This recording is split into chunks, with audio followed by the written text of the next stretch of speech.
This video will tell the story of corporate finance by telling the story of Caspian Sea Drinks. Caspian Sea Drinks was started by Eric Benson and his friend Alex Romero. Benson and Alex discovered this wonderful, delicious, refreshing beverage, and it was made out of plums, and they named the company that they started to sell the drink Caspian Sea Drinks. Well, Benson and Alex were in college at the time.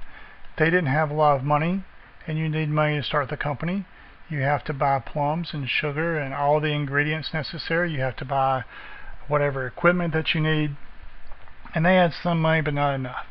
And they had a friend whose name was Spencer. And Spencer liked the idea. He didn't have time to actually work on the company and manage it, but he had some money. So he said, you know what, guys, I'll put some money in and we'll run this business. But he didn't have enough money to buy everything they needed, so they contacted two other people, Sean Stovall and Justin Pearson. And Stovall and Justin were interested, but they didn't want to be part owners like Spencer. They did want to put money into Caspian Sea, but they would loan the money. So these guys up here are all the owners of the firm. We'll call the owners the equity holders. So remember that term. The equity holders are the shareholders. These guys, we'll call them the debt holders, and we'll also use the term bondholder. So they put money in. And why do you put money into a firm? You make this investment because you think you're going to get more money out, right? This is not anything that should surprise you. The only reason I invest money into your company today is so I can get more money in the future. Well, Stovall and Justin, and it's very important that you know how these guys are going to get paid. Stovall and Justin are promised that they will get paid a certain amount of money on certain dates, and they will get paid first. So Stovall and Justin get their money before Benson, Alex, I'll just put BAS, or Benson, Alex, and Spencer get their money. So some money goes to Benson, Alex, and Spencer. But here's the thing, these guys, Benson, Alex, and Spencer, they don't have to take that money out. When they make money, if they want, they can put money back into the firm. Okay, so this is a picture of corporate finance. Believe it or not, here we have everything you need to know for any corporation. It doesn't matter if it's Caspian Sea Drinks that's making some type of drink, or a car company, or a software company, or whatever. Don't think of this as a drink company. Think of this as a money machine. So when I invest, as Spencer, when I invest, I'm buying a money machine that promises to pay me money. And when I'm Stovall or Justin and I invest, I'm buying a money machine that promises to pay me money. So I have here in the picture of the corporation 3 decisions, and there are 3 decisions in corporate finance. The first one is the financing decision. And we're going to have Benson as a CEO. He's the one that's going to be calling the shots. So the financing decision is, do I find people like Spencer who want to be part owners in order to get money to fund the company? Or do I want to find people like Stovall and Justin who want to be debt holders, who want to loan money to us? The second decision is the investment decision. Once I have that money, what do I do with it? Well, I can buy more equipment. I can maybe build a plant. I don't know, whatever ideas may come to your mind. Should I do this? Should I start selling brownies in addition to the drinks and buy a machine that makes brownies or something? And the last decision is the dividend decision. Like I said, we have to pay the bondholders, Stovall and Justin, first. We have to pay them first, but after we pay them, there's money, hopefully, if everything works out well, there's money still available. We can either take that money and pocket it, and that's called a dividend, or we can put it back into the firm, that's called retained earnings. So those are the 3 decisions in finance. But there are also 3 questions. If Spencer is considering investing, or Stovall and Justin are considering investing, they're going to have the following 3 questions. Benson says, look, you invest in my company, you'll get more money. Question number 1, how much more? I don't want to know just more money. I want to know exactly how much more. Question number 2, when is that going to happen? And question number 3, are you sure? How do I know then I'm going to get my money back. Okay, so because of my wonderful artistic skills, let me pull up a little better picture of this. Okay, now that we can see this written a little bit better, once again, remember we have the financing decision, we have the investment decision, and we have the dividend decision. The book, A Novel Introduction to Corporate Finance, tells the entire story of corporate finance. It starts out answering these three questions. This is really the size, timing, and risk of the cash flows. So as an investor, I want to know, like I said, whether I'm Spencer, Stovall, or Justin, I want answers to those three questions. And once I have an estimate, and notice I said estimate and not an exact number, once I have an estimate of those cash flows, I need to know how much that's worth to me. That's going to occur in the future, not today, so how do I value that? I'm going to call this portion of it the fundamentals. This is the stuff that you really have to know. And we're going to start at a very basic level, and this is going to be covered in chapters 2 to 5. And then over here in the financing decision, we're going to talk about this in chapters 6 and 7. Chapter 6 is going to talk about bonds, and it will say this is how bonds pay. Caspian Sea Drinks is going to give a certain payout rule, and Stovall and Justin are going to look at it and they're going to evaluate that rule that tells them the size and timing of the cash flows. They, because they've done stuff in chapters 4 and 5, will know how to evaluate the risk of the cash flows, and then they decide how much that's worth. Chapter 7 is going to be very similar for stocks. Spencer is going to be able to answer these three questions: size, timing, and risk of cash flows, and based on that, what is the value of the stock? So what we're going to do in chapter 6 and 7 is not go deep into the financing decision like the CEO of the company would. We're just going to describe the beginning nature of it. We're going to describe how bonds pay and how stocks pay and how to value them in a very simple case. The investment decision we're going to cover in chapter 8 and 9. We're going to give some examples of, we have the opportunity to buy this equipment, we have the opportunity to do this expansion, how we decide if we do that or not, chapters 8 and 9.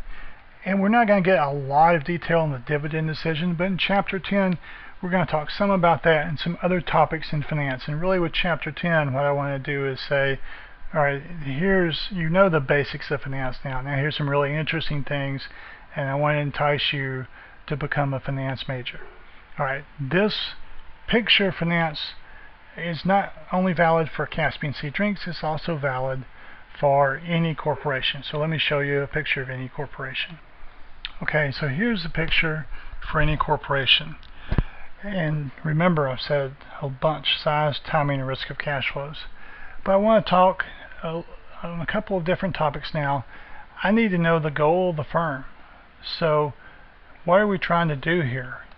Any endeavor you undertake in life, you need to know what you're trying to do. So what's the goal of the firm? Well, we have some conflicts of interest that are going to be here, and so if you have conflicts of interest, you have to come up with some way to resolve them. The first conflict I want to talk about is Benson and Alex. They're the guys who manage the firm, versus Spencer, who's an owner, but he's a passive owner. He has no say in day-to-day operations. So a very simple example of this conflict would be Benson and Alex are out on campus. It's a hot day. They've been selling drinks all day. They've been making a lot of money. They could still make a bunch of money, but they're tired. If they are the sole owners of the firm, then every dollar in profit they make, they get to keep. So they have an incentive to stay out there and work harder. Once Spencer becomes a part owner, and in the story he buys 30% of the company. So now that he owns 30% of the company, every dollar that those guys make while they're selling the drink on campus, 30 cents of that dollar goes to Spencer. So because of this dilution of ownership, there's a little less incentive for these guys to work hard. So we're going to have this basic conflict. We're going to call it the separation of ownership and control. And so Spencer, why would he invest? Well, why would you invest in this company? You would invest in this company to make money, in very simple terms. So you tell Benson and Alex, I'm not investing so you guys can work part-time. I'm investing because I want you to make money for me, and the technical term I'm going to use for that is I want you to maximize my wealth, or in other words, maximize shareholder wealth. Remember that term, maximize shareholder wealth. So Spencer wants his guys to work in his best interest. Benson and Alex are going to work in their best interest. And let me take a little side trip here. Some people will say the firm should, as their primary goal, do social good. Well, I don't know exactly what you mean by social good. My definition of social good may be different than your definition of social good. So if you were Spencer, would you give money to Benson and Alex and say, here, do good things with it? I want you to give money to charity. No, if Spencer wanted to give money to charity, and he sounds like a nice guy, I'm sure he does, he'll give money to charity himself. So my argument to you is these guys are putting money into this money machine. They're getting money out. So Benson and Alex have an obligation to get as much money out as possible to maximize shareholder wealth, so Spencer can do as much good with it as possible. And he defines good however he wants to define it, because it is his money. So I would argue maximizing shareholder wealth is the goal of the firm. In order to do that, Spencer has to make sure that Benson and Alex work in his best interest, because there is a separation of ownership and control here. Well, when it's just Benson, Alex, and Spencer, they could all meet in a booth at Chick-fil-A and discuss what they're going to do. But when you have a large corporation like Coca-Cola, there are thousands or tens of thousands or hundreds of thousands of shareholders. Those shareholders can't walk into the company and say, here's what I want you to do. No, the shareholders only get to do one thing. The shareholders get to elect a board of directors. So the shareholders elect a board. The board then hires management. And if management doesn't do a good job, the board fires management. Now that, of course, is theoretical. It's more difficult in practice to do that, but this is the starting point. This is the basis. The shareholders elect the board hires and fires management. If management doesn't work in the best interest of the shareholders, the board should get rid of them. And let's think of a couple of examples. So let's say that Caspian Sea Drinks is now a large company, and Benson and Alex decide we're going to only open every other Tuesday. So we're going to only make the drink and sell the drink every other Tuesday. That's clearly a dumb decision, right? You should work harder than that. So if you were an owner of that company, you would want out. As you, as a shareholder, sell your shares because these guys are doing dumb things, the share price goes down, and new shareholders may come in and they say, we will buy the stock at a really cheap price, and because we get to elect the board, we'll vote in a new board. That new board will elect a new or hire a new management that works better.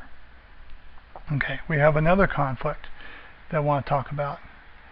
That conflict is between, we'll just say between Stovall and Benson, Alex, and Spencer. I mean, Justin's in here too, but so what have we promised? And we'll call this guy, we'll call Stovall bondholder. What have we promised the bondholder? We said if you put money in today, just like the equity holders did, you'll get this amount of money out in the future. So Stovall doesn't want Benson to maximize Spencer's wealth. Stovall wants Benson to maximize his wealth. So there's a conflict between the equity holders and the bondholders. Stovall specifically wants Benson to run the company in a very low risk way, or whatever he has to do to get this amount of money. Not one penny more, because Stovall doesn't get anything above that. And Spencer wants Benson to run the company to get a lot of money. And it's important to know the payout rule, and here's how it works. These guys, like I said, get paid first.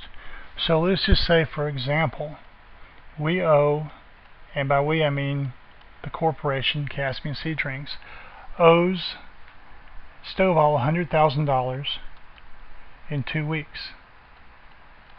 And all we have is $10,000 in cash. in the contract that we've signed with Stovall, we being Caspian Sea Drinks, we said if we don't pay you the full amount we owe you on the day that we promise it, you get all the money we have, you get all the assets we have, you get the company. So in that case, if we don't make the $100,000 payment, Spencer and the other owners of the firm get absolutely nothing. What does Stovall want Benson as the CEO to do? He wants him to take that $10,000 cash, keep it safe, and in 2 weeks give it to him with the rest of the company. What does Spencer want? Well, Spencer doesn't care if we give Stovall $99,999.99 or if we give him 1 penny. Regardless whichever way it happens, Spencer doesn't get anything, the company goes bankrupt. So Spencer says, look, this is what we should do. You only got $10,000 cash, we got 2 weeks. Let's go to Vegas and gamble it. That's a little bit of an exaggeration, right? But I want you to know, basically, the bondholders probably want, in general, things a little bit safer. The equity holders, something a little bit riskier. And the bondholders know that this conflict exists, so they're going to write into the contract and saying, look, you can only do good things, you can't do bad things, you can't go gamble my money in Vegas. So this is finance, and just let me give you a quick review, and this is why I think it's going to be a fascinating topic. We have here in one picture everything in finance. We have this financing decision, the investment decision, we have the dividend decision. And in order to know how much more money, we need to know how much more money is coming out, we have to estimate the size, timing, and risk of the cash flows. So we're going to answer all those questions in a theoretical book type of sense and say, if I knew everything, this is what I would do. But the other thing we have to realize is that there are people behind all of this. Equity holders are real people. Debt holders are real people. The corporation, and all corporations are the same, so think of it as a money machine, but that money machine is run by real people. So there are incentives that all these people have, there are conflicts that they're going to have, and we need to find the best way to resolve them. So at the end of the day, finance, in my opinion, is the most interesting of all the topics, and it's the most important, because if the corporate money machine is not running well, if it's not spitting out more money, then nothing works. And if we have management who is operating the firm at the interest of the equity holders, maximizing shareholder wealth, then what happens? Well, we're going to make more and more money. How do we make more and more money? Look at the investment decision. We buy more and more stuff and produce more and more product. So we're going to increase social good because we're maximizing shareholder wealth. So at the end of the day, if you understand how to run this corporation properly, not only do you make money for yourself, you make money for your equity holders, you make money for your debt holders, you also make money for people that you hire in the jobs, you produce a product that people want, need, and desire, and at the end of the day, you make the world a better place because you've produced things that people want in an efficient manner, and now we have more stuff, and everybody is better off. So that's corporate finance. Hope you enjoy the class.